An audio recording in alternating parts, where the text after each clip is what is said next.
Thanks very much for staying with us. Time now for Eye on Africa with me, Georgia Calvin-Smith.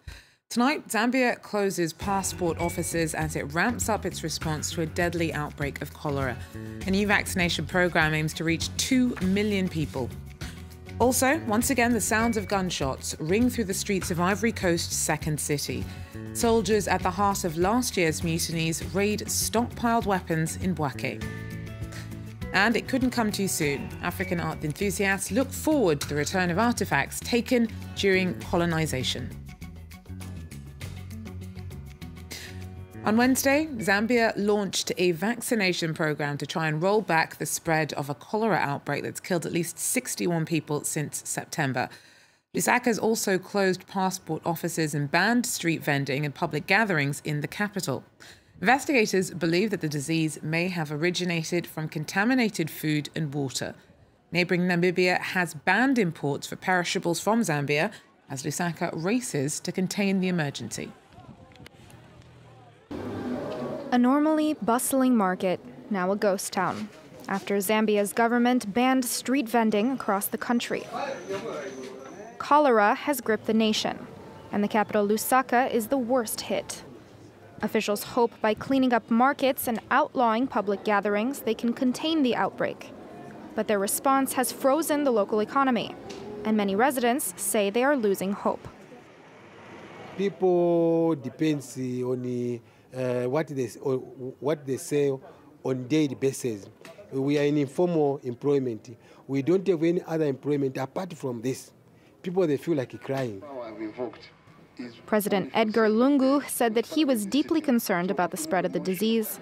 He blamed water from shallow wells, contaminated food, and unsanitary conditions for the outbreak. On Monday, instead of going back to school, children were instructed to stay home. No date has been set for the term to begin. My family is affected. They can't even go to school. I don't have anything to do.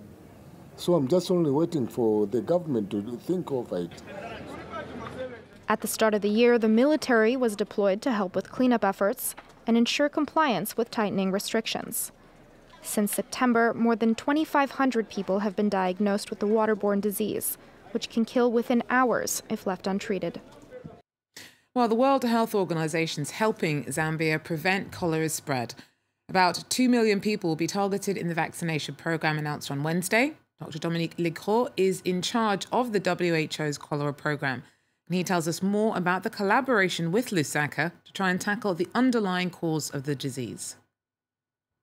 People are moving around and people are traveling, and it's impossible to avoid, of course. So it's very important that where people are traveling, that measures are taken to detect cases early and to prevent further spread. And as I said, if the hygienic conditions are correct, then I don't expect that further spread beyond what's happening today. And again, if we manage to cover 1 million people with vaccination in a few days to come, I'm pretty confident that it shouldn't happen. Rival factions of soldiers opened fire in the streets of the Ivorian city of Bouake this week. Troops who were involved in a series of mutinies last year reportedly looted stockpiled weapons on Tuesday night. Nicolas Chemin tells us more. Bouake's residents are fed up. Once again, they heard gunfire on Tuesday night. An elite military unit was attacked. One person was injured, according to the Ivorian government. We heard a loud boom. We could see smoke. We could smell it from the living room. And we just couldn't understand anything. We came to check it out and see the damage. We were really devastated. For several days, gunshots could be heard throughout the town. Last week, one soldier was killed. Some in the army want the elite unit to leave Bouake. These incidents are an embarrassment for the authorities. The army chief had just apologized to the nation for all the mutinies that took place last year. And President Alassane Ouattara had just promised to restore discipline within the army. Former rebels who integrated the army mutinied in January and May 2017, forcing the government to pay €18,000 to some 8,000 soldiers. During Ivory Coast's post-electoral crisis 7 years ago, they had supported Ouattara, who was opposed to Laurent Gbagbo. He's now on trial at the International Criminal Court, where he's accused of crimes against humanity. Look now at some news in brief. Wednesday night saw Tunisian protesters clash with police for the fourth night. Anti-austerity demonstrations have been held across the country after a tough new budget brought in tax hikes at the start of the year. One person was killed this week in the town of Tibourba. Police deny being responsible for his death. The results of an autopsy are expected on Thursday. Meanwhile, the government's denounced violence that erupted during the unrest and says that more than 200 people have been arrested, around 50 police injured. Kenya remains deeply divided, so says EU election monitors who've delivered a critical report about Kenya's recent elections, saying that the process damaged the country's democracy. President Uhuru Kenyatta won a second term in October after his initial victory was nullified by the Supreme Court. Nairobi's responded angrily to the report, saying that investigators are guilty of political grandstanding. They've listed 29 recommendations they say could improve polls ahead of the 2022 vote. Disaster management authorities in Madagascar say that at least 36 people were killed in the cyclone that slammed into the island last weekend. Over 24 people are still missing. Tropical cyclone Ava destroyed homes, crops, and caused flash flooding in the capital. Over 20,000 people are believed to have been displaced by the extreme weather. Well, France's President Macron has expressed his backing of plans to give back African artefacts taken during colonization. It all comes after numerous countries on the continent have long been calling for the step to be taken. For many, the delay has already been too long. Though the collection of African art at the Quai Branly Museum in Paris has been here for some years now, these works of art could well be returned to Africa. This throne and the gate from the royal palace of the ancient kingdom of Dahomey, considered a national treasure in Benin, and one that they are now reclaiming.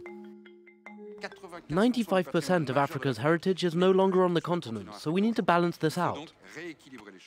Works of art that France appropriated during its colonial era when the army of General Alfred Amédée Dodds annexed the African kingdom in 1894, taking with them their spoils of war.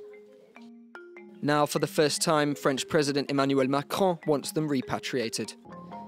In Cotonou, the capital of Benin, the authorities here are fighting to reclaim between 5,000 to 6,000 works of art. Around 30 artefacts currently in a private collection are yet to be displayed at this museum opened 2 years ago. It's an unbelievable treasure trove. It's my culture, and it's just disappeared. But for it to be returned, it's a joy. It's like the prodigal son. Yet the decision to reinstate Africa's cultural heritage has left some French curators and art dealers anxious about the future of the antiquities. I think that at the moment Africa lacks the structure. These objects must not be exposed to parasites. You have to have staff who can handle, clean and repair the items if need be. And also staff who can display them and put them in a place. And at this time, this just does not exist in Africa. Recurring accusations that anger the Beninese authorities. I want this debate to stop and for them to accept that the officials in Benin are responsible, that we know how to conserve our cultural heritage, and that when we reclaim our artifacts, the conditions will be in place to conserve them. And if the Quai Branly Museum has to return all the works of art, either stolen or in questionable condition, it would mean that 10 to 20% of their collection would have to be repatriated. Well, that's it for Eye on Africa for now. Thanks very much for joining us. Do so again if you can. Take care.